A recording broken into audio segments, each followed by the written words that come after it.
भीष्म पितामह जब तीरों की शैया पे पड़े हुए थे तब उन्होंने कृष्ण से पूछा है जब इस चीज की स्वीकृति उसके जीवन में आ जाएगी तब उसको दुख नहीं होगा। जय गौर श्री राधा रमण विजय। मनुष्य के दुख का दूसरा कारण है उनके कर्म, उसके कर्म।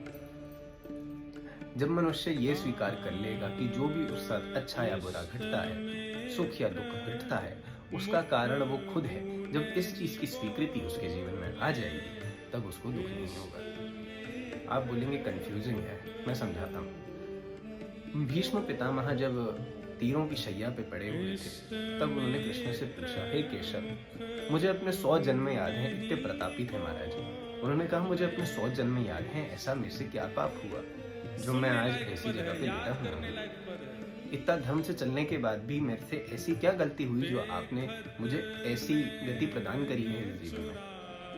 तो कृष्ण कहते हैं कि आपको 100 जन्म याद हैं, 101 मैं बताता हूँ। तो वहां वो बताते हैं कि आपने अज्ञानता पूर्वक एक जीव को कांटों पे डाल दिया और इसी वजह से ये आपका इस जन्म में हाल है।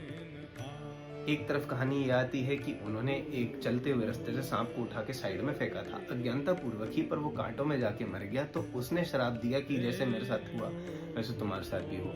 एक कथा ये भी आती है कि महाराज पक्षी को बचाने के लिए एक वृक्ष से उन्होंने सहायता करने की प्रयत्न किया, लेकिन वहां पे कांटों पे अज्ञानता पूर्वक वो पक्षी वहां मर गया।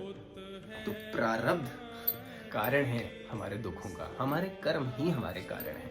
इंग्लिश में भी हम कहते हैं what goes around comes around. Karma है, लाइफ है, एक साइकिल है महाराज। जो आज है कल नहीं, जो कल है वो आज नहीं। कुछ भी नहीं टिकता, दुख भी नहीं टिकता और सुख भी नहीं टिकता। और जब मनुष्य इस बात की स्वीकृति रख लेता है कि जो दुख है वो भी टेम्पररी है, जो सुख है वो भी टेम्पररी है, तो महाराज वो कर्म योगी बन जाता है। लेकिन कर्म योग पे मैं पुनः कहूँगा अच्छे से बाद में चर्चा करेंगे। तब तक के लिए आप सब स्वस्थ रहें, प्रसन्न रहें, भजन करते रहें। जय गौर।